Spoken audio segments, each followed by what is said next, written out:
한번 그렇게 한번 해봅시다. 어제 한번 들어봤어요, 다시? 네. 혹시 그와 관련해서 어떤 의문이나 기본적으로 다른 그 이야기할 게 있으면 하고, 그 다음에 한번 같이 실습을 한번 해봅시다. 그리고 깨어있은 도라고 하는 경험 상태가 어떤 것인지를. 자, 그래서 우선 질문부터 혹시 그 어제 대화한 것 중에서 또는 새로운 뭔가 뭐 궁금한 게 있다면은 한번 먼저 대화를 해봅시다. 자, 어제 저녁에 좀 말씀을 해주셔서 그때 좀 질문 드릴 걸 그때 좀 많이 말씀해 주셨거든요. 아, 저녁에? 네. 근데 그걸 요금 못해서 더 가령 뭐라 그럴까 좀 관념적이어도 상관이 없으니까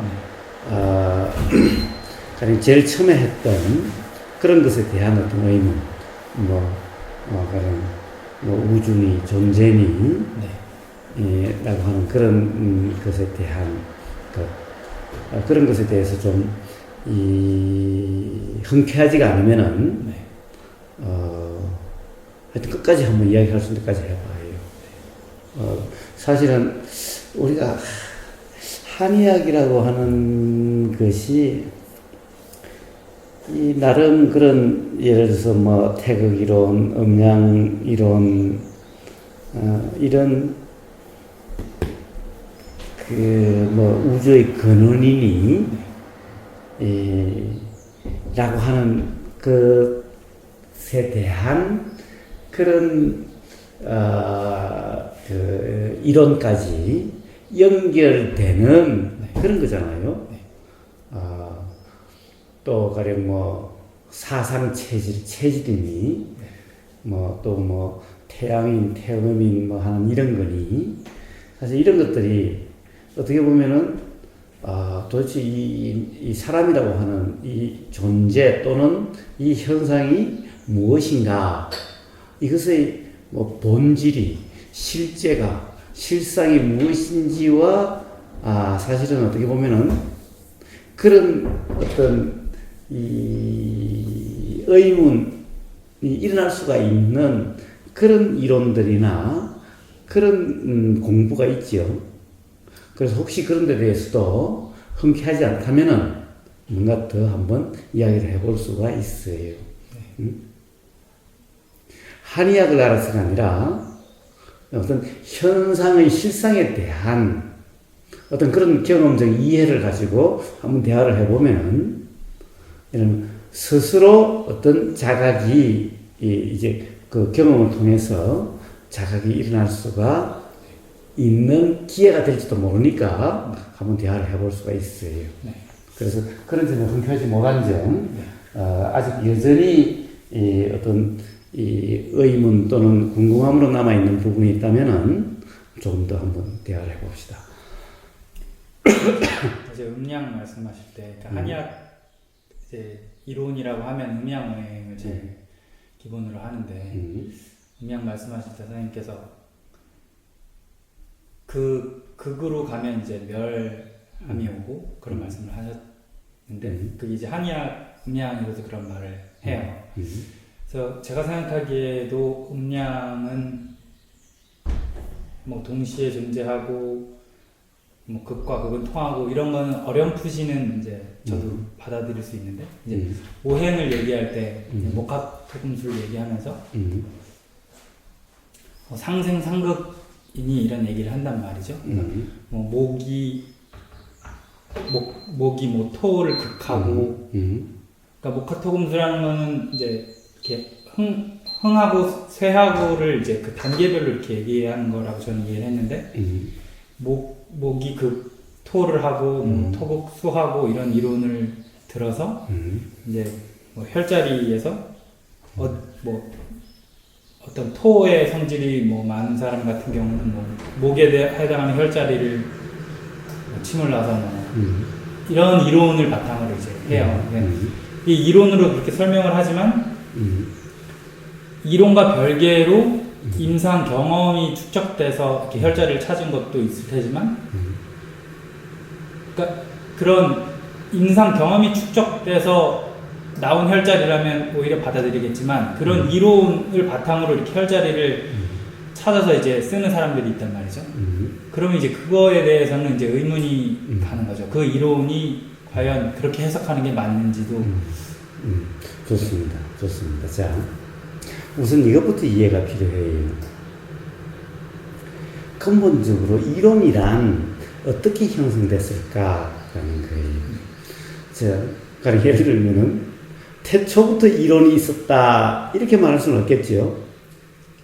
저는 그 이론이라는 게 이제 성인들이 우주의 원리를 뭐 깨쳐서 그러니까 네. 자 그러면 그 성인들은 그럼 이론으로 깨쳤을까? 그 성인들은 그럼 이론으로 공부를 했을까? 자 어쨌든 어떻게 보면은 이론이라는 것은 결국 어떤 이 경험에 의해서 경험을 이렇게 경험이 됐다. 실제로 이렇게 수술을 해보니까 또는 임상을 해보니까 이렇더라. 오랜 임상 경험을 통해서 보니까 이렇더라. 라고 하는 게 이론이 된 거죠. 이론도 이제 경험의 산물이다. 이런. 그렇죠. 그렇죠. 자, 우선 그러면 부처님의 말씀을 한번 봅시다. 부처님의 어떤 가르침. 그러면 이제 부처님의 최초의 가르침이라고 하는 초전법륜경부터 그것은 뭐예요? 부처님 이전부터 있었던 게 아니라 부처님 말씀이 내가 실제로 한번 해보니까 이렇더라. 그러니까 그 경험을 말씀하신 게 이제 경전이 되고 이론이 된 거죠. 그럼 부처님 이전에 이론부터 먼저 있었나? 그렇진 않죠. 부처님 이전에는 가령 어떤 경전, 교학이라고 하는 예를 들어서 중도라는 것도 없었고 중도라는 그런 이름이나 그런 개념도 없었고 그런 이론도 없었던 거죠. 사성제라고 하는 이러한 이름도 없었던 거죠. 그러니까 부처님의 경험을 설명하는 과정에서 사성제라는 이름도 나왔고 중도라는 이름도 나왔고 그 다음에 도가 어떻다는 거고 도란 어떻게 닦여지고 어떻게 되어져 가는지 이런 것은 전부 다 부처님의 경험에 의해서 나온 그 표현이 네. 그것을 이제 기록하고 이렇게 돼서 이론이 되고 교학이 된 거죠. 네. 자, 이것은 부처님 가르침뿐만 아니라 경전뿐만 아니라 모든 이론들은 다 이렇게 나왔다라는 거예요. 기본적으로는. 그런데 이제 이것이 어떻게 보면 오리지널 이론이고 그 다음에 이제 그 이론을 배운 사람은 어떻게 돼요? 자기가 경험으로 하지 않는 사람은 그럼 부처님 말씀, 부처님의 그 경험을 확인하고자 이론으로서 접근이 되는 거죠. 왜냐하면 지금 부처님은 안 계시니까. 그럼 이제 경전을 읽고 아 부처님이 그럼 중도로서 깨달음과 해탈에 이르렀다고 하셨으니까 자 중도면 된다라고 말씀하시고 중도가 뭔지를 막 설명을 하신 게 여러 개가 있으니까 그럼 그것을 통해서 아 부처님이 말씀하신 중도란 어떤 상태인가 라는 게 중요한데 제일 처음에 이제 그 경전에 말한 중도 또 부처님이 중도에 대해 설명하신 거 있으면 그런 것을 보고 그 중도가 되려고 하는 거죠. 네. 그런데 그 이론을 바탕으로 이론을 정리해서 거기다가 자기가 또 편집하고 전체 많은 것을 봐가지고 그것을 어떤 나름대로 분석하고 해서 다시 부족한 부분 채우고 이렇게 해간다면은 이 사람은 자기의 경험이 바탕이 되지 않는 이론이 되어버리죠.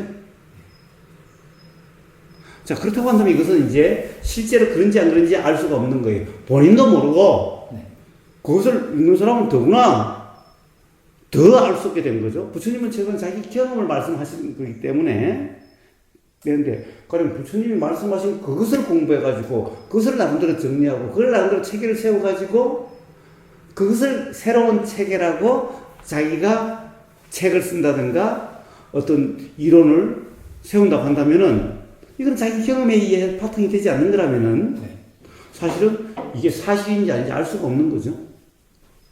그래서 부처님의 그 경전이나 이런 것은 그것을 믿는 게 아니에요. 부처님도 그것을 믿지 말라라고 그러셨어요. 경험을 통해서 확인이 돼야 되는데 자, 부처님 말씀이 이렇다고 말씀하시면 정말 부처님이 가령 중도라고 한다면 중도를 개념적으로 해서 그 개념대로 되려고 하는 게 아니라 부처님이 중도라고 말씀하신 그 경험 상태는 어떤 것인지 실제 자기의 경험을 통해서 확인이 돼야 그러면 이제 부처님 말씀이 아니라 자기의 경험에 의해서 부처님 말씀이 맞다 라고 하는 것은 그러면 이제 부처님의 말씀을 그대로 따온 게 아니죠. 자기 경험에 의해서 이제 다시 이야기가 나오게 되겠죠. 네. 가령 부처님 말씀을 인용한다 하더라도 이 인용은 자기의 경험에 대한 표현으로서 인용이지 자기 경험이 없이 그냥 부처님의 말씀만 따온 게 아니죠. 네.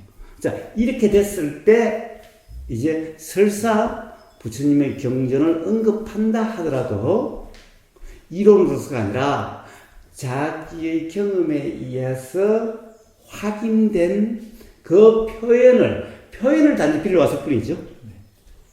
그럼 부처님 말씀이 아니라고 한다면 요즘 과학적인 다른 표현을 빌려오더라도 그것을 표현할 수가 있는 거죠.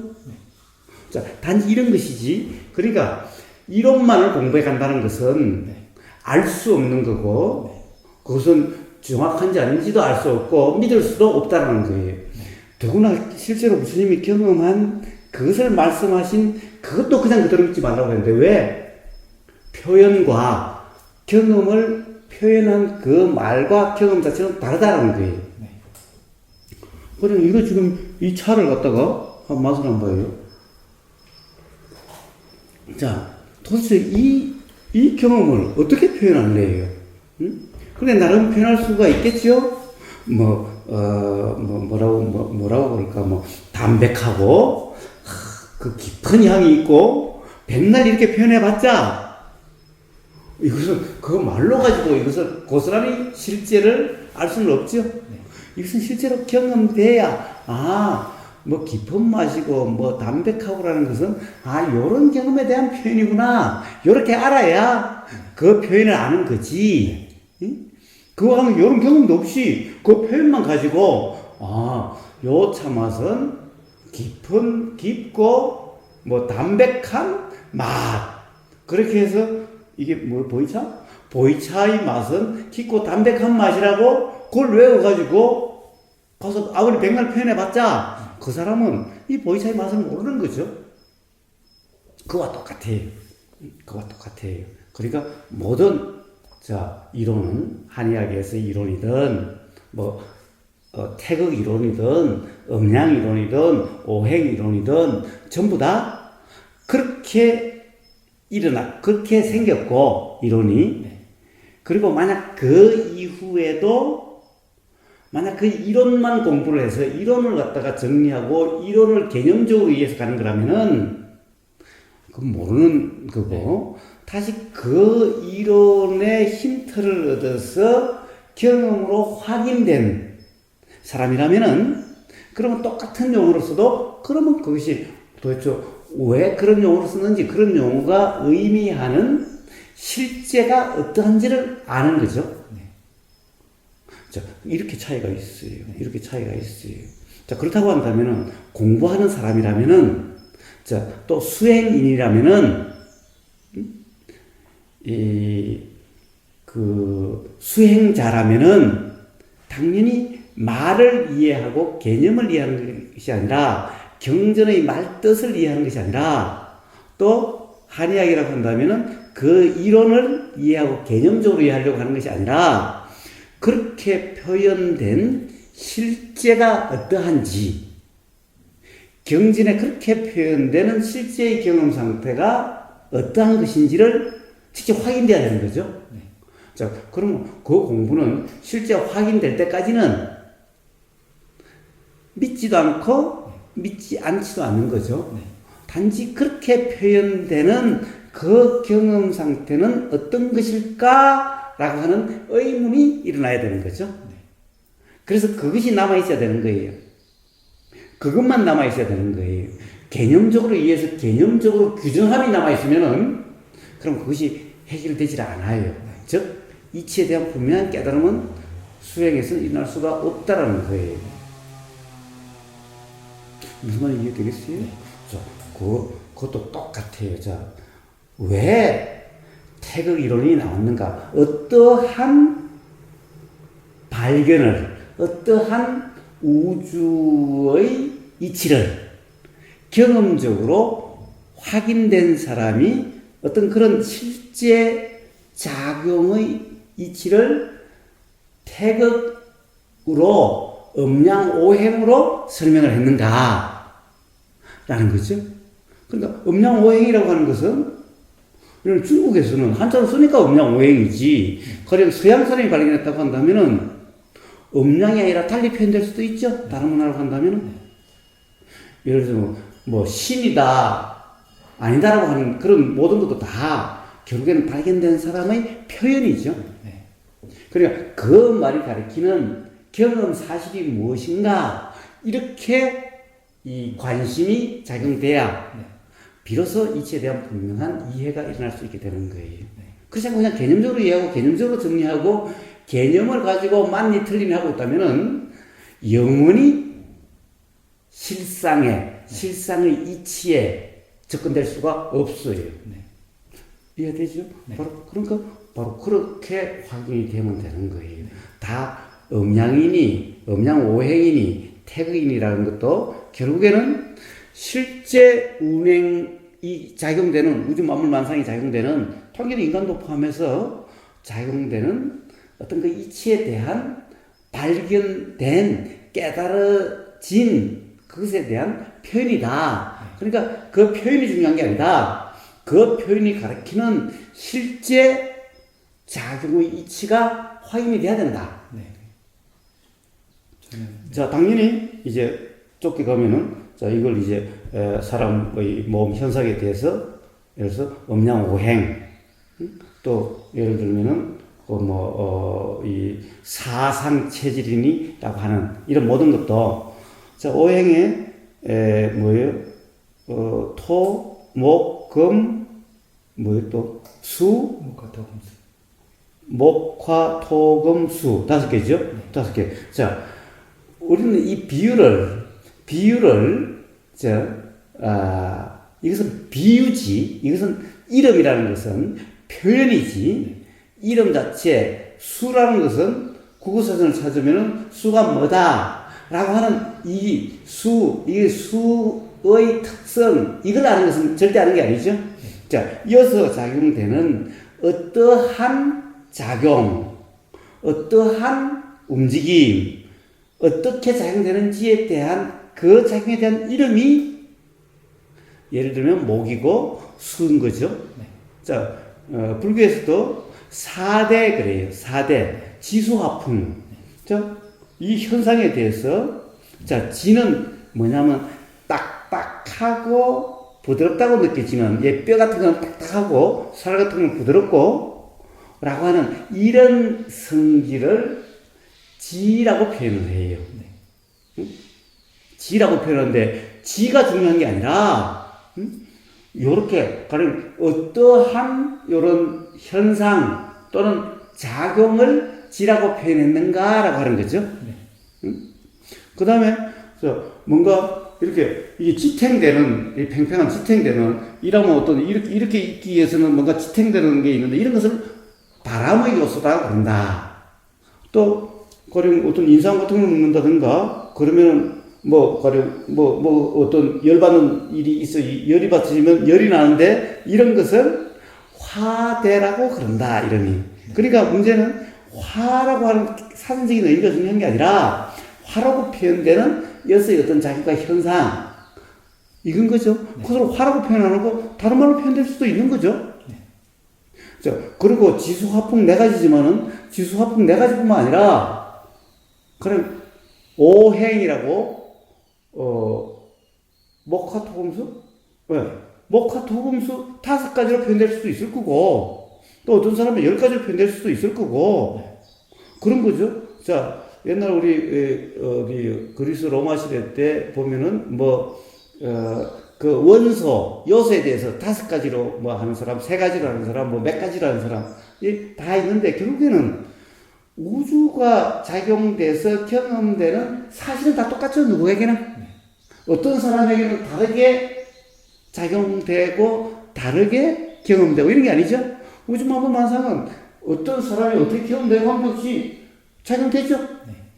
그런데 그것이 이렇게 보이고 들림으로써 각성되는데 그 이치를 나름대로 설명을 하는데 어떤 사람은 3가지로 설명한 사람도 있고 4가지로 설명한 사람도 있고 5가지로 설명한 사람도 있고 또 그것도 또 음량을 더해가지고 설명하는 사람도 있고 이렇죠. 가령 불교에서도 이런 게 있어요. 자, 이어서 작용되는 이 가령 사람이라고 하는 이 현상에 대해서 몸과 마음이라고 하는 이 현상에 대해서 예를 들어서 오의백법이라고 하는 5가지와 100가지로 분류함으로 해서 이것을 설명하는 게 있어요. 오의백법은 어디 있나? 하여튼 예를 들면은 이제 초기 불교 쪽에 가면은 아비담마라고 하는 데서 바로 그렇게 분류한 게 있고 또 대성이라고 하는 대성 불교에서는 아비달마 또는 뭐 유식, 구사 이런 데서는 또 이걸 거기하고 분류를 달리 숫자가 달라요. 저쪽에서는 초기 불교에서는 사위 뭐 맥법 이러면 이쪽에서는 오위 맥법 뭐 이렇게 하는 거예요. 자, 그런데 그러면은 그게 분류에 따라서 이게 달라지나요? 대승에서는 이게 다르고 사람이라는 이 현상이 다르고 초기 불교 다른가요? 똑같죠? 똑같이 작용되는 것을 단지 표현이 다른 거죠. 표현이 다른 거죠. 자, 그러면 표현을 안다고 해서 이것을 안다고 할 수 없는 거죠.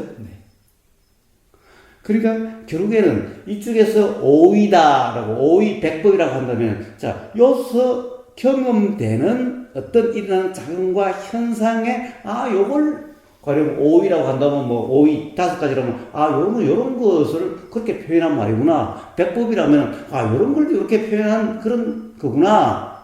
그 다음에 사이 그러면 이제 오이에서 그것이 아니라 그런 것이 분명히 뭔가 작용이 있는데 요거는 굳이 따로 분류할 필요가 없이 4가지로 해도 충분히 다 커버가 된다. 그러니까 5가지로 한다는 것은 사실 논리적인 중복이다. 랄 수가 있죠. 자, 그럼 그거는 그런데 요건 똑같아요. 단지 분류가 다르고 이론이 다를 뿐이죠. 그런데 이론이라는 것은 이론 자체의 의미가 있는 게 아니죠. 자, 이론이라고 그러면 사위 매법, 오위 매법은 이 2개를 하면 2개 중에 하나는 맞고 하나는 틀리겠죠? 그런데 둘 다 맞거나 둘 다 틀릴 수도 있다라는 거예요. 둘 다 맞을 수도 있고 둘 다 틀릴 수도 있다는 거예요. 어느 하나가 맞고 하나가 틀릴 수도 있고. 근데 틀리다는 것은 뭘까? 즉 어떤 그런 사실이 없는 것을 이름만 있는 이런 경우라면은 그 이름은 사실과 관계없는 개념만 존재하는 것으로서 틀리다고 할 수 있죠. 실제 있는 실상과 틀린 거죠. 틀림이라는 이런 것을 이야기하는 거예요. 그런데 전부 다 이것에 대해서 이야기하는 거라면은 결국 뭐라고 표현되든 이것에 대한 이름일 뿐이기 때문에 이름을 알고 개념, 이론을 안다는 것은 아는 것이 아니다. 그것이 가리키는 이 실제 몸과 마음에서 작용되는 일어나는 어떤 현상에 대한 분명한 이해가 있을 때 비로소 그 이론도 아는 거라라고 할 수 있는 거죠. 그런데 그러니까 이론은 암기할 필요가 없는 거예요. 사실은 단지 참고예요. 그럼 또 이런 거 또 한 예를 들면 이래요. 초기 불교는 예를 들면은 뭐라고 그러냐면은 자, 육식 그래요. 식에 대해서 부르는데 초기 불교 육식이라고 6가지로 불려요. 식을. 그런데 대승 불교에서는 몇 가지로 8개로 분류를 해요. 육식에서 7식과 8식을 더해요. 자, 그 초기 불교에는 육식밖에 없어요. 식이라는. 자, 오온에서 색수상행식 할 때 이 식에 대해서 다시 또 분류가 있는데 이 식을 초기 불교에서는 저쪽 소승이라고 하는 데서 육식으로 분류해요. 육식 이상은 없어요. 그런데 대승에서는 8식까지 분류하고 어떤 데는 9식까지 분류한 데도 있어요. 그러니까 참 이건 뭐예요? 그러면 없는 것을 그렇게 분류한 건가? 그러면 이것은 어느 하나는 맞고 어느 하나는 틀린 건가? 그렇다고 얘기할 수가 없어요. 둘 다 모순된 거 아니냐? 그렇다고 얘기할 수 없어요. 이론적으로만 보면은, 이론으로 보면 모순되죠? 자, 학파의 이론만 보면은 모순될 수가 있죠? 응? 그러나 실제로 일어나는 작용에 대해서 경험 사실에 대한 표현일 뿐이다라고 한다면은, 예를 들어서 이쪽에는 대승에서는 뭐라고 그러냐, 초기 불교에서는 육식이면 뭐지? 육식이면 뭐지? 안, 니, 이, 비, 설, 신, 이, 마음이라고 하는, 이렇게 해서 육식이죠.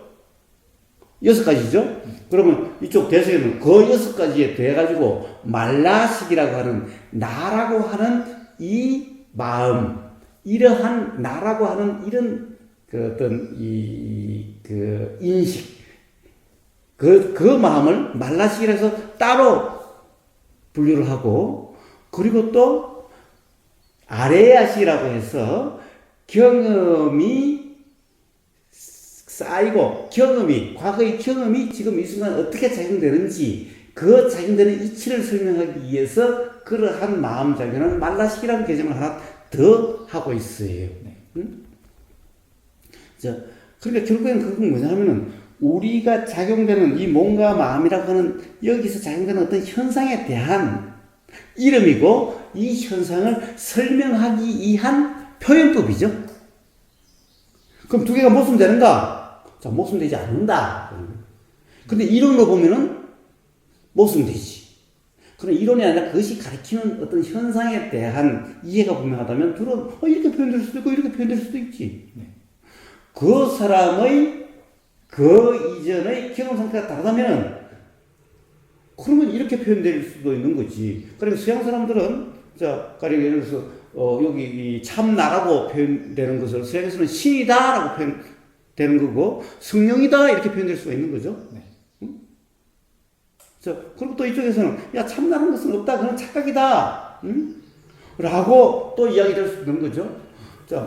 대승에서 말라식이 있고 아레야식이 있듯이 이것은 경험 사실이 아니다, 설명하기 위한 관념일 뿐이다 라고 초기불교는 주장하고, 그러니까 이쪽에 참나라는 것은 실상이 아니다, 실제가 아니다, 그것은 어떤 설명하기 위한 그냥 관념일 뿐이다, 신이라는 것도 실제가 아니다, 이럴 수 있는 거죠.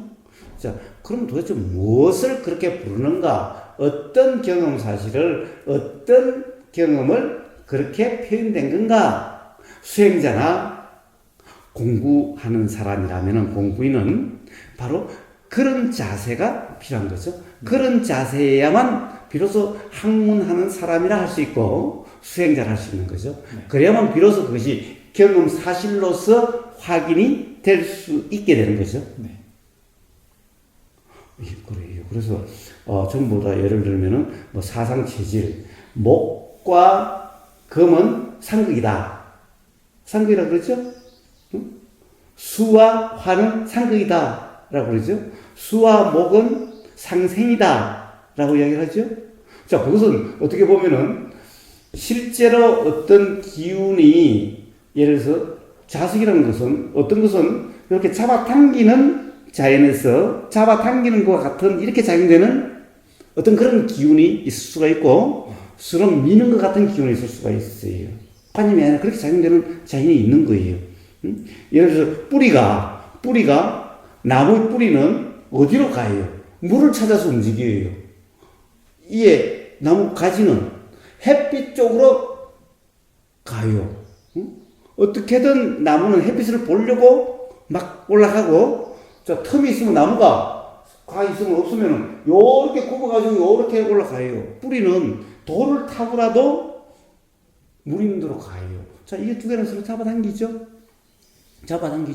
그런데 만약에 그쪽에 이 물이 느껴지기는 한데 큰 절벽이 있다. 그럼 뿌리가 어떻게 해요? 여기에는 서로 밀치기 때문에 이렇게 돌아가요. 그러니까 여기는 붙는 게 아니라 밀게 돼요. 이런 성질을, 이렇게 작용되는 것을 바로 예를 들어서 표현을 수금과 수목으로 그런 성질을 그렇게 표현했을 뿐이에요, 이름을. 그래서 그것을 상생이니 상극인이라고 표현했을 뿐인 거예요. 분명히 이 자연현상에는 그렇게 작용이 돼요. 근데 이것이 뭐냐? 그렇게 표현한 것은 굉장히 관념적으로 표현을 하는 거예요. 실제로는 인연의 이치에 의해서 그렇게 작용되는 거예요. 현상적으로 설명하기 때문에 상극이니 상생이니 그러지만은, 이런 것은 전부 어떻게 보면은 이제 물리학이 바탕이 되어 있으니까 이것이 하나의 물질이다, 입자다, 물건이다라고 하는 어떤 하나의 이 물건이라고 독립된 특정되는 어떤 그런 것이 있다. 또 이것이 하나의 독립된 존재고 실체다라고 하는, 실제라고 하는 바로 이 관념, 착각 기반에 나온 말들이죠.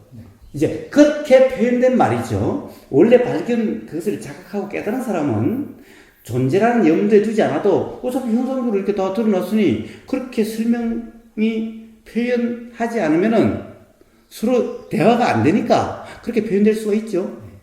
물론 부처님은 어쩔 수 없는 경우 빼고 나면은 예를 들면 어떤 존재라는 것이 아니다라는 것을 강조를 많이 하시고 그렇게 말씀을 하셨지만은 어떤 경우에는 부처님 또한 어떤 존재론적으로 설명하신 경우가 있어요. 도대체 대화가 안 된다면은 마찬가지로 가령 어떤 그 동양에서도 노자라든가 예를 들어서 그런 이 태국 이론 나오게 된 그런 사람들 또한 예를 들면은 존재 기반으로 설명하지 않으면은 표현하지 않으면은 대화가 될 수 없다라고 생각된 경우에는 그렇게 표현될 수도 있는 거죠.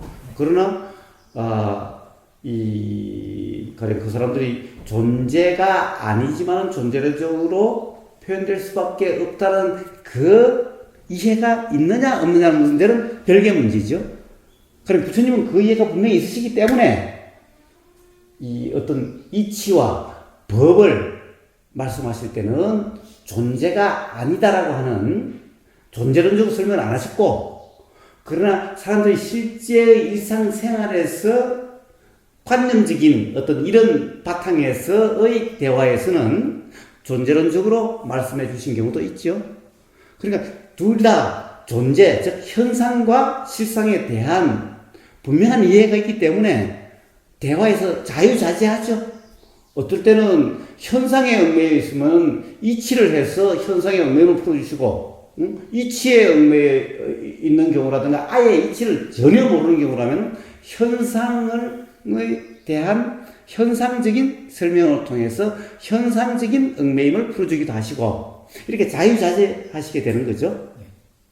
그러나 만약에 현상밖에 모른다면, 이치를 모른다면은, 그러면 존재론적으로밖에 설명이 안 되고, 존재론적으로 된다고 한다면은 항상 서로 이론을 가지고 니게 내가 맞니, 내게 내가 맞니 싸우게 된다. 사실 지금 예를 들면 하리학에서 이런 파들이 있는데 도대체 누가 맞는지 모르겠다 라고 하는 그 꼴도 똑같은 꼴이죠.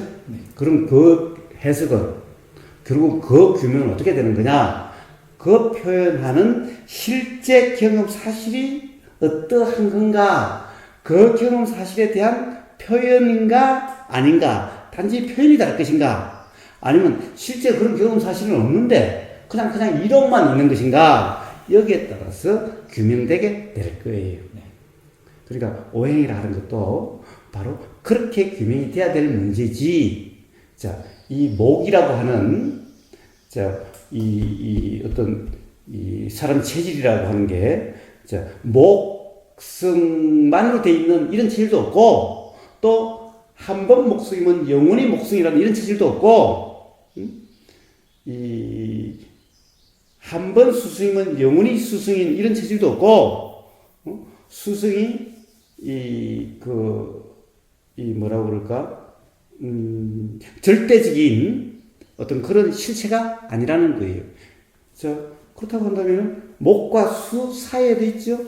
수승이 강한 쪽이 있고 수승이 약한 쪽이 있고, 수승이 약하고 목승이 같이 있는 경계가 있고, 목승이 강한 데도 있고, 체질도 그렇죠. 네. 응? 그렇다고 한다면 봐요. 우리가 사주팔자 할 때 사주가 뭐예요? 사주가 생년, 생월, 생일, 생시, 이게 사주죠. 네? 이 사주를 가지고 하는데 봐요. 그러면 이 사주 할 때 시를 어떻게 해요? 시를 자축, 인묘, 진사, 오미, 신유, 술해. 가벌병정 무기경신 임계. 자, 자축인묘겠죠? 자축인묘를 하죠. 그럼 자시. 근데 이거는 12개죠? 12개인데 하루는 24시간이잖아요? 그러면 어떻게 해요? 자축인묘 진사오미로 해서 자시라고 사주할 때 자시하면 자시가 예를 들면 자시가 얼마냐면은 1시부터 3시까지가 자시예요. 해시가 얼마냐면 11시부터 새벽 1시까지가 해시예요. 그럼 도대체 봐요. 그러면 자 11시부터 1시까지를 해시라 그러는데 12시 59분에 태어나면은 12시 59분에 태어난 사람과 11시 1분에 태어난 사람은 다 해시죠? 그럼 11시 1분에 태어난 사람과 12시 59분에 태어난 사람의 도대체 간격은 얼마예요? 그런데 만약에 그 앞에 그 뒤에 1시 1분에 태어난 사람은 불과 2분 사이에 시가 바뀌었죠? 그런데 같은 시인 사람은 11시 1분과 12시 59분은 그건 2시간 차이가 나죠? 그런데 이것은 같은 사주고 이쪽은 그러면 다른 사주가 되네요. 사주가 달라져 버렸잖아. 자, 이게 실상일까요? 실제일까요? 자, 이론이죠. 이론이죠. 그러니까 사주팔자라는 것은 그냥 통계적인 것일 뿐이지 실상이 아니라는 거예요. 실제 이치가 아니라는 거예요. 그런데 가령 통계가 왜 맞는가? 통계도 통계적인 측면에서의 가치가 있죠. 왜냐면 예를 들어서 그때 태어난다고 하든 그때 자연 환경이라든가 그때 예를 들면은 먹고 사는 어떤 이런 환경이나 자연 환경이나 이런 공통적인 부분이 아주 많죠. 또 봐요. 자축 인묘진사 보면은 자신은 한밤중이고 한밤중 한참 고온하게 자서 세상이 조용할 때고 낮 시간은 분주하고 뜨겁고 할 때고 자 이런 환경이 다르죠. 자 그렇게 환경이 다르니 거기에서 일어나는 원인이 달라지게 되는 거예요. 그 조건에 맞는 게 일어나게 되는 거예요. 자, 아주 비옥한 토지면 뿌리가 어떻게 돼요? 그냥 곱게 그냥 이렇게 돼요. 그러나 돌이에 하면 어떻게 해요? 이게 뿌리가 막 돌 타고 이렇게 가네? 자, 이것은 뭐예요? 자, 인이 어떤 상황 조건에 따라 이렇게 다르게 드러나게 되는 거예요. 이치는 똑같지만, 그와 똑같아요. 그러니까 어떤 체질이나 이런 것이 있는 것 같아요. 그렇지만 그것이 이런 상황이 달라지면 이것은 또 달라져요. 자, 우리가 이래요. 요즘 과학에서 우리는 혈액형이 안 바뀐다 그랬어요. 근데 요즘은 혈액형이 뭐 AB, 뭐 O형, AB형밖에 없는 줄 알았는데 그거 말고 다른 새로운 혈액형들이 있다는 거예요. 잘 알겠네, 더? 그런 말이 나오죠? 그 다음에 RNA, DNA도 우리는 뭐 그것이 유전자를 결정해서 그렇게 된다고 그러는데 아니, 그거 말고 결정적인 요소가 더 있다는 거예요. 더 있다 이 말은 그렇게 규정될 수가 없다는 거예요. 새로운 경험에 의해서 계속 바뀌어간다는 거예요. 그래서 그렇기 때문에 목화 토금수 또한 그렇게 규정할 수가 없다. 그 경계는 어떻게 할 건데? 그 사이는 어디로 분류할 건데? 그러니까 사람마다 다 예를 들어서 목성이라 하더라도 목 체질이라 하더라도 그건 뭐라고 그래요? 뭐라고 그래요? 사상은 조금 더 달라서. 네. 하여튼 그렇게 해도 똑같은 목이라 하더라도 다 똑같은 목이 아니고 수라 하더라도 다 똑같은 수가 아니고 화라 하더라도 다 똑같은 화가 아니죠? 그거 어떻게 해요? 자, 어떻게 보면 사주에서 자시라고 해도 다 똑같은 자시가 아니죠? 술시라고 한다고 해서 술시가 다 똑같은 술시가 아니죠? 자, 그렇다고 한다면 그런 개념, 이론에 얽매인다고 한다면 실상, 실제 이치를 모르는 것이 되는 거예요. 무슨 말인지 알겠죠? 자, 모든 이론은 다 그러해요. 모든 말들은 다 그러해요. 그렇기 때문에 말로 이해한다는 것은 아는 것이 아니에요. 그래서 어떤 의학이라 하는 것 또한 어떤 수행에서 깨달은 이치와 궁극적으로 같죠. 그래야만 근본적으로 해결이 될 수 있을 테니. 그래서 모든 의학 이론이 그와 같기 때문에 이론에 대하는 자세, 수행자가 교학에 대하는 자세 똑같아요. 네. 그 자세는 어떤 것인지 이해가 되지요? 네. 그 들은 바, 이론을 가지고 경험 사실을 규정한 것이 아니라 그 들은 바는 그냥 들은 바예요. 응? 경험 사실을 요런 것을 그렇게 표현됐구나. 그런데 이런 표현은 도대체 경험 사실이 없는데 어떻게 해도 경험되지 않는데 설명하는 말하고 경험된 이거하고 매치가 안 되는데 그럼 이런 것은 이제 경험을 확실히 된 사람은 요 위치가 경험을 통해서 분명한 사람은 요것은 잘못된 이론. 이것은 서로 표현이 달라도 둘 다 표현이 다를 뿐이지 경험 사실에 대한 이런 표현. 그럼 요 표현이 달라도 요 표현은 같은 표현, 같은 경험 사실을 가리키는 것 어떤 거 이런 것이 이렇게 자명해지게 되는 거예요. 그러니까 이론은 단지 이론일 뿐이고 그냥 이론 공부로서 부처님이 말씀하신 것은 그냥 경전 공부하고 다시 집대성하고 그것을 또 가르치고 하는 사람들의 그런 말들은 이런 경험을 통해서 그 이치가 분명해진 사람에게는 맞고 틀림이 분명해지게 돼요. 알아지게 돼요. 어떤 표현을 쓰냐 이게 중요한 것이 아니 그냥 다 알아지게 돼요. 바로 수행자는 바로 그러해야 되는 거고 공부인은 바로 그러해야 되는 거예요. 또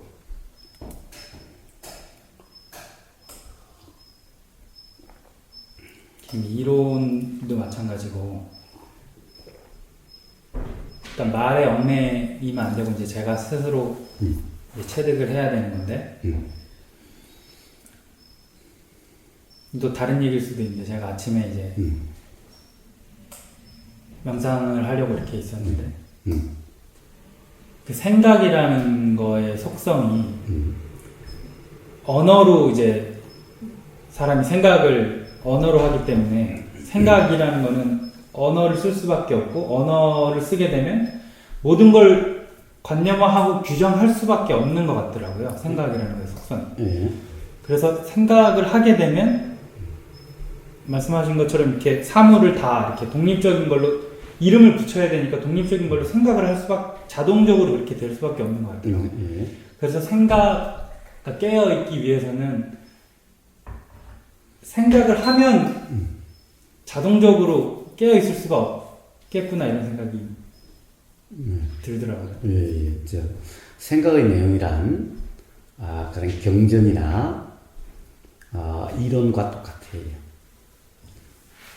생각의 내용이란 결국 어디서 보이고 들리고 어디서 읽고 듣고 그리고 그것이 기반이 돼서 보이고 들림 이런 경험에 의해서 생각의 내용은 결정이 돼요. 그러니까 사실 이론과 다를 바가 없어요. 어떤 학파, 이 학파, 저 학파에 주장하는 그런 이론과 다를 바가 없어요. 그러니까 저 뭐라고 그랬어요? 수행인이란 공부인이란 어쨌든가 그랬죠? 그냥 이론은 그냥 이론이고 경험 사실을 이론으로 규정하지 않아야 되죠?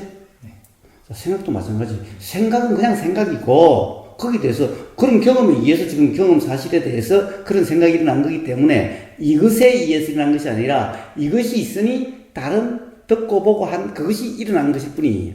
그러니까 이 일어난 생각의 내용으로 이 경험 사실을 규정하지만 않는다면은 자 수행자의 자세 그리고 공부인의 자세이기만 한다면은 생각이 어떻게 잘못돼도 아무 상관이 없죠. 어차피 생각이란 자동으로 일어나죠. 생각의 내용을 내가 어떻게 결정할 수 있나요? 사진의 생각의 내용을 어떻게 바꿀 수가 있나요? 안 돼요. 그래서 그것은 이론과 경전이라는 이런 거와 교학이라는 이런 거와 똑같아요. 거기에 대해서 수행의 자세가 어떻게 해야 된다고 그랬죠? 공부의 자세가 어떻게 해야 된다고 그랬죠? 바로 생각의 내용 또한 그와 똑같아요. 그렇기 때문에 생각의 내용도 그런 이론, 경전, 교학과 같은 자세로 대하면은 생각의 내용은 어떤 것이라도 아무 상관이 없어요. 그렇지. 생각의 내용이 바뀌어야 된다. 그래서 생각의 내용이 없어야 된다. 생각이 일어나지 않아야 된다. 라고 이야기할 수 없는 거예요. 그렇게 될 수가 없어. 그건 불가능한 일인데. 그냥 자동으로 일어나잖아요. 단지 생각의 내용이 그런 것인 줄 안다면은, 자, 각 학파의 이론이 그런 것인 줄 안다면은, 교학이라는 것이 그런 줄 안다면은, 경전이라는 것이 그런 것인 줄 안다면은, 그렇다고 한다면은, 그걸로 가지고 소리에 대한 생각을 가지고 소리를 규정하지 않고, 보임에 대한, 보임 이 형상에 대한, 보임에 대한 걸로 그것이 일어나는 생각을 가지고 이것을 규정하지 않는, 이건 알 수 없는 거죠, 이것은. 자, 이론에는 알 수 없죠. 경전 또한 그렇게 표현됐지만 그 표현의 문제이기 때문에 알 수 없죠. 예, 그래서 그것은 그냥 보이면 보이는 대로, 들리면 들리는 대로, 생각이 일어나면 일어나는 대로예요. 알 수 없으니 그걸 가지고 이 경험 사실을 규정할 수가 없어요. 그래서 경험 사실은 그냥 경험 사실 그대로 그런 생각의 내용으로 규정하지 않고, 그 다음에 들은 그런 이론으로 규정하지 않고, 학파의 주장으로 규정하지 않고, 경전으로 규정하지 않고, 교학으로 규정하지 않는 그런 상태. 그러면은 스스로 그 이치가 드러나게 되고 분명하게 돼요. 그러면은 그런 이론들이 이제 거꾸로 그런 표현이구나. 또는 그것은 정말 이 사람은 그냥 이론일 뿐이구나. 응? 사실에 대한 경험이 전혀 없구나. 라고 하는 것이 그냥 자명하게 돼요. 그래서 생각의 내용에 대해서도 똑같은 그런 자세. 그래서 그렇게 어떤 이론으로, 경전으로, 교학으로, 또는 생각의 내용으로 경험 사실을 규정하지 않는, 그냥 그것은 그렇게 생각이 일어나고, 그냥 생각이 일어난다라고 하는, 일어났다는 것이 알아지는 그냥 그 경험일 뿐인, 이렇게 경험되는 상태를 바로 도다 깨어 있습니다. 라고 이야기를 해요. 이것은 전부 다 어떤 내가 하는 것은 없죠? 전부 일어나고 사라지는 것이, 알미라고 하는 것도 알아진 것 또한 자동으로 알아지죠? 그러니까 내가 하는 것이 아무것도 없고, 나라는 것은 전혀 의미가 없기 때문에 나가 죽은 상태와 같다라고 해서 송장 상태라 이름하는 것인 거예요. 자, 이게 도예요. 도란 여기 대한 이런 경험 상태에 대한 표현일 뿐인 거예요. 또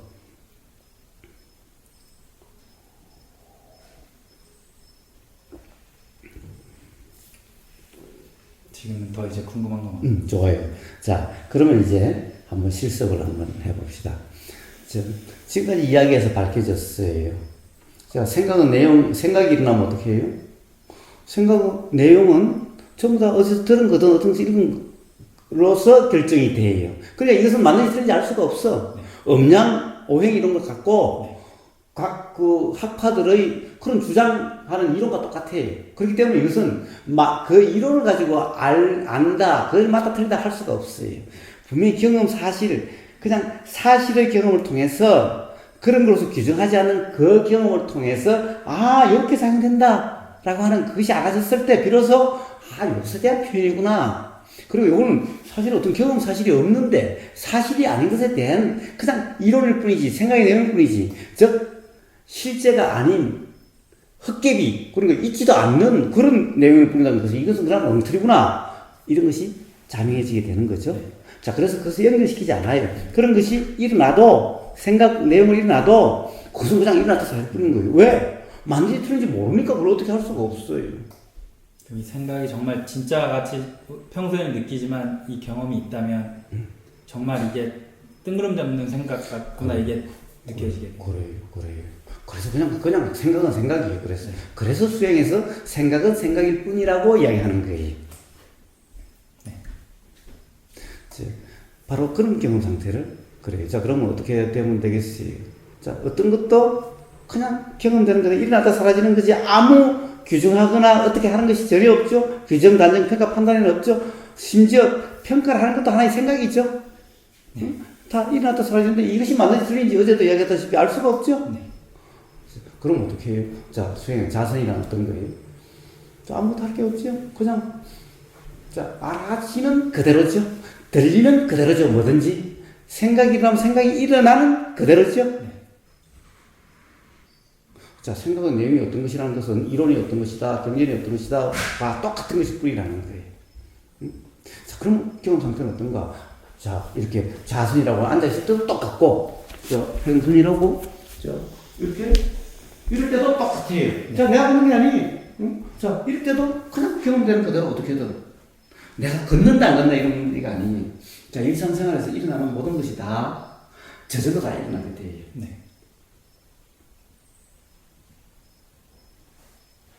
자, 그러면 한번 실제로 그러한지 안 그런지를 자, 자선을 하든 와선을 하든 요 행선을 하든 그것을 통해서 도라는 이 표현되는 그런 경험 상태가 어떤 것인지 실제로 한번 경험을 해보고 네. 또 한번 그 경험을 가지고 또 이야기를 해봅시다. 네. 자, 이제 언제나 하면은 우리가 2시 반에 점심 먹으니까 점심 먹고 이제 점심 먹고 4시부터 4시에 또 그 경험을 바탕으로 또 대화를 합시다. 네. 한번 더 들어보고 그렇게 하세요.